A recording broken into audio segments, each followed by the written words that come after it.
తెలంగాణలో ప్రసిద్ధ క్షేత్రాల్లో ఒకటైన వేములవాడలో ఆలయ విస్తరణ చుట్టూ వివాదం నడుస్తోంది. భక్తులకు స్వామి దర్శన భాగ్యం కల్పించాలని భారతీయ జనతా పార్టీ కార్యకర్తలు పెద్ద ఎత్తున డిమాండ్ చేస్తున్నారు. ఆలయం ముందు ప్రభుత్వ దిష్టిబొమ్మను దగ్ధం చేశారు. ప్రభుత్వానికి వ్యతిరేకంగా పెద్ద ఎత్తున నినాదాలు చేశారు.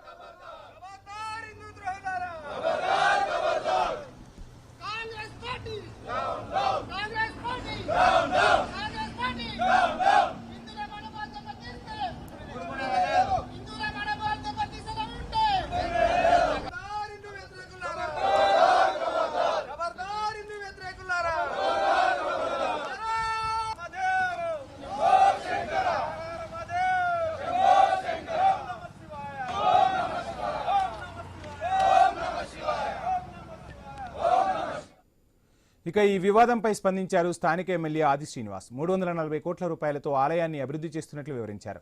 రాజన్న ఆలయంలో 64 నుంచి 80 పిల్లర్లు నిర్మించే పని జరుగుతోందని, భక్తుల సేఫ్టీని దృష్టిలో పెట్టుకుని సమీపంలోని భీమేశ్వర ఆలయంలో దర్శనాలు కల్పిస్తున్నట్లు చెప్పారు. చాలా చర్చల తర్వాతే బాలాలయం నిర్మాణం అవసరం లేదని నిర్ణయించినట్లు ఆది శ్రీనివాస్ తెలిపారు. ఇంకా ఏమన్నారో మా ప్రతినిధి ప్రశాంత్ ఆ వివరాలను అందిస్తారు. తాజా రాజకీయ పరిణామాలు, అదేవిధంగా వేములవాడ అభివృద్ధికి సంబంధించి మనతో పాటు మాట్లాడడానికి ప్రభుత్వ వైపు ఆది శ్రీనివాస్ గారు మనతో పాటు ఉన్నారు. సార్ చెప్పండి, వేములవాడ ఆలయాన్ని మూసేస్తున్నారు అనేది ఒక వార్తలు వచ్చాయి. దీనికి సంబంధించి ఇప్పటికే బండి సంజయ్ లాంటి వాళ్ళు మేము తెరిపిస్తాం, ఖచ్చితంగా పెద్ద ఎత్తున ఇక్కడ ధర్నాలు చేస్తాం అనేది కూడా ఒక కార్యకర్తలతో చెప్తున్న సందర్భం. దీన్ని ఎట్లా చూస్తారు అసలు? ఈరోజు మీరు వచ్చిండ్రు, వాళ్ళ ధర్నా చూసిండ్రు, ఆలయం చూసిండ్రు. ఆలయం నడుస్తుందా బంద్ ఉందా మీరే చెప్పాలి. మీరు చెప్పిన తర్వాత మాట్లాడతారు. మీరు అడిగిన ప్రశ్న జవాబు మీరే చెప్పండి ఉంటే ముందుగా. ఈరోజు ఆలయం బంద్ ఉందా తెరిచి ఉందా? ఆలయం తెరిచే ఉంది. ఈరోజు వాళ్ళు వచ్చి ధర్నా చేసినారు. బండి సంజయ్ గారు నేను తెరిపిస్తాను చెప్పంటారు. నీ బండి సంజయ్ గారి ఆలోచన కూడా తీసుకుందాం అనుకుంటున్నా. బండి సంజయ్ గారి సూచన కూడా వేణు రాజన్న ఆలయ అభివృద్ధి కోసం తప్పనిసరిగా భక్తుల విశ్వాసానికి అనుగుణంగా ముందుకు క్రమంలో వారు చెప్పే సూచనలు పాటించడం సిద్ధంగా ఉన్నాం. ఇప్పటికే వేములవాడ ఆలయ పరిరక్షణ కానీ, వేణు రాజన్న ఆలయ భక్తులు కానీ, పట్టణ ప్రజలు కానీ అందరు సూచనలు తీసుకొని మేము ముందుకు పోతున్నాం. భక్తుల విశ్వాసానికి వ్యతిరేకంగా పోవాల్సినటువంటి సందర్భం ఎక్కడ కూడా ఉండదు. శ్రీ శ్రీ శ్రీ విధుశేఖర భారతి శృంగేరి పీఠం వారి అనుమతులతోటి, వారి సూచనలతోటి మేము ముందుకు పోయే ప్రయత్నం చేస్తున్నాం. గౌరవ ముఖ్యమంత్రి శ్రీ రేవంత్ రెడ్డి గారు ఇంచుమించు 150 కోట్లు 2 బడ్జెట్లో పెట్టిన సందర్భం టెంపుల్ సిటీగా మార్చాలన్న ఆలోచన 47 కోట్ల రోడ్డు వెడల్పు జరుగుతూ ఉంది. 76 కోట్ల పైచిలుకుతో వేలాది దేవాలయ విస్తీర్ణ అభివృద్ధికి టెండర్లు పిలువబడ్డాయి. ఆలయ పనులు జరిగే క్రమంలో ముందుకు పోతా ఉన్నాం. మేము ఇప్పటికే చెప్పడం జరిగింది, ఇప్పుడు మీ ప్రశ్న ద్వారా కూడా చెప్పడం జరుగుతుంది. రాజన్న ఆలయ పరిరక్షణ కమిటీకి ఉన్న పెద్దలతో అనేక మార్లు చర్చ జరిపినాం. ఈరోజు వచ్చి ధర్నా ఏదైతే ఆలయానికి సంబంధించిన భక్తుల విశ్వాసానికి అనుగుణంగా పనిచేయాలని చెప్పిన వారి ఆలోచన కూడా తీసుకుంటాం. మేము పాజిటివ్ దృక్పథంలో ఉన్నాం. మౌళ్ళు అయితే అందుకే మీరు బండి సంజయ్ గారి సూచన సలహాలు కూడా మేము తీసుకుంటామని చెప్తున్నాం. వారొచ్చి తెరిపించాలని చెప్పనేటువంటి ఆలోచన ఉంటే ఈరోజు మాకు చెప్పారు కాబట్టి వారి ఆలోచనకు అనుగుణంగా మేము ముందుకు పోవడానికి ఎక్కడ వెనుకాడుకు పోయాం. మేము బేసిజాలకు పోము. ఇక్కడ రాజన్న ఆలయ అభివృద్ధి ఒకటే మా దృష్టిలో పెట్టుకొని ముందుకు పోతున్నాం. అందరి ఆలోచన తీసుకోవాలండి. చివరిగా చెప్పండి, ఒకవేళ లీవ్ పిటిషన్ రేపు అప్లై చేసిన తర్వాత ఒకవేళ ఎట్లాంటి నిర్ణయం రాబోతుంది సుప్రీంకోర్టు నుండి, అంటే మీ అంచనా ఏంటి అసలు? 42% రాజకీయ రిజర్వేషన్ ముందుకు పోవడానికి కోసమే అనుకూల తీర్పు వస్తేనే భావిస్తున్నాను. అదే సుప్రీంకోర్టులో గతంలో ఇచ్చినటువంటి ఆలోచన, ఏ రాష్ట్రంలో అయినా డెడికేషన్ కమిషన్ వేసి శాస్త్రీయ పద్ధతుల్లో ఆ రాష్ట్రంలో లెక్కలు తేలితే వాటికి అనుగుణంగా ఇవ్వాలి. ఇప్పుడు త్రిబుల్ టెస్ట్లో 2 మేము పాస్ అయినాం, 3వది కూడా పాస్ అవుతామని అనుకుంటాం. ఈ రాష్ట్రంలో లెక్క పక్కాగా తేలింది. 56.37% ఉందని తేలింది. దేశానికి రోల్ మోడల్ అయింది. కుల్లగండ జరిపినాము, డెడికేషన్ కమిషన్ వేసిన మా దగ్గర లెక్కలు ప్రాథమిక ఆధారంగా చూపెట్టి ముందుకు వెళ్తాం. కోర్టులు కూడా మాకు అనుకూలంగా తీర్పిస్తారని చెప్పి భావిస్తున్నాం.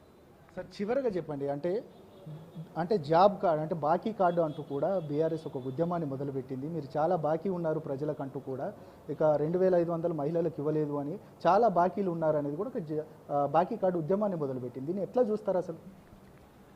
అసలు ఈ బాకీ కార్డు ఉద్యమం చేసుకున్నప్పుడు వారి ఆత్మను పరిశీలన చేసుకుంటే, లేదా తెలంగాణ సమాజాన్ని ఎవరికి బాకీ ఉన్నారని అనుకుంటే, నా మటుకు తెలంగాణ సమాజానికి బాకీ పడ్డది కల్వకుంట్ల కుటుంబం అని చెప్తున్నా.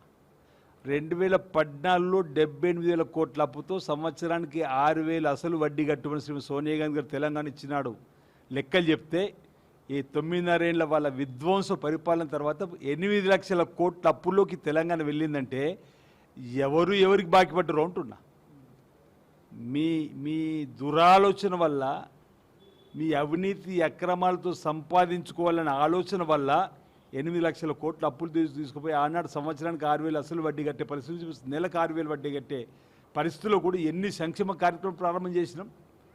మీరు నిరుద్యోగ వృత్తి ఇవ్వలేరు, డబుల్ బెడ్రూమ్ ఇవ్వలే, దళితులకు 3 ఎకరాల భూమి ఇవ్వలే, బీసీ బంద్ అన్నారు, దళిత బంద్ అన్నారు, గిరిజన బంద్ అన్నారు, మైనార్టీ బంద్ అన్నారు. అన్ని ప్రజలు మోసం చేసింది మీరా మమ్మల్ని. అసలు తెలంగాణ సమాజానికి బాకీ పడ్డది మీరు. ఆ బాకీ కార్డు అనేది మీరు ఆత్మపరిశీలన చేసుకుంటే, మేమంటే సరే రాజకీయ విమర్శ చేసుకుంటున్నారు. కల్వకుంట్ల కవిత ఒక మాట అన్నది, సంతోష్ రావు ఇంట్లోనో హరీష్ రావు ఇంట్లోనో బంగారం అయితే తెలంగాణ బంగారమేం కాలేదు. అంటే ఈ డబ్బంతా మీ ఇళ్ళకి పోయిందని చెప్పనే మీ కుటుంబ సభ్యులు చెప్పిన పరిస్థితులలో అంటే బాకీ పడ్డది తెలంగాణ సమాజాన్ని మీ కుటుంబము. ఈరోజు బీఆర్ఎస్ పార్టీ తెలంగాణ సమాజానికి బాకీ పడ్డది, కాంగ్రెస్ పార్టీ కాదు. కాంగ్రెస్ పార్టీ ఇచ్చిన మాట మేరకు ఆడతలకు ఆర్టీసీ బస్సు ప్రయాణం చేసి 250 కోట్ల జీరో ప్రయాణం జరిగినాయి. 500కు సిలిండర్ ఇస్తున్నాము, 200 యూనిట్లు కాల్చుకున్న వారికి ఉచిత కరెంటు ఇస్తున్నాము, రైతులకు ఉచిత కరెంటు అందజేస్తున్నాము. ఈరోజు మీ 10 సంవత్సరాలు 10 రేషన్ కార్డు ఇవ్వలేరు, మీరు రేషన్ కార్డు ఇచ్చినాము, సన్నబియ్యం ఇచ్చినాము, ఇందిరా మిల్లు ఇచ్చినాము.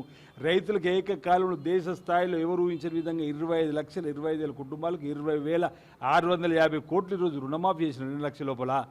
ఇన్ని కార్యక్రమాలు చేస్తుంటే అసలు మీ ఆయామంలో ఏ పథకానికి ఒక పాలసీ లేదు. అంతెందుకు ఈ వేల రాజన్న ఆలయం సన్నిధిలో 8 లక్షల కోట్లు అప్పు చేసినప్పుడు మాకు ఒక 500 కోట్లు ఇస్తారని మాట తప్పిన కేసీఆర్, పక్కనే ముంపు గ్రామాలకు డబుల్ బెడ్రూమ్ 500 కోట్లు ఇస్తారని మాట తప్పిన మీరా మా గురించి మాట్లాడదంటున్నాం. 8 లక్షల కోట్లు అప్పు చేసి కేవలం మీ కుటుంబమే అభివృద్ధి పొంది తీసుకుపోయినటువంటి వీళ్ళు ఈరోజు ఇప్పటికే అసెంబ్లీలో ప్రతిపక్షాన్ని పరిమితం చేశారు. ఆ ప్రతిపక్ష హోదా కూడా పనికి రాకుండా ఫామ్ హౌస్కు పరిమితమైనటువంటి సందర్భం. లోక్సభలో 0, స్థానిక సంస్థలు ఏందో అని చెప్పి కార్యక్రమం మొదలు పెట్టుకుంటున్నారు. ఇది సరైనది కాదు. ఈరోజు వినోద్ కుమార్ గారు సిరిసిలకు వచ్చి కూడా ఏదో పెద్ద మాటలు మాట్లాడబడదు. అసలు బాకీ పడ్డది కేసీఆర్ కుటుంబం, కేసీఆర్ అడగాల్సింది సందర్భం కోరుతా ఉన్నా. ఇది మొత్తానికి శ్రీనివాస్ చెప్తా ఉన్నారు. ఖచ్చితంగా బాకీ పడ్డదంతా కూడా కేసీఆర్ కుటుంబమే తెలంగాణకు బాకీ పడ్డది. ఖచ్చితంగా ఆలయానికి సంబంధించిన వదంతులు ఎవరు నమ్మొద్దు, ఆలయం మూసివేత జరగదు అంటూ కూడా ఆది శ్రీనివాస్ గారు చెప్తా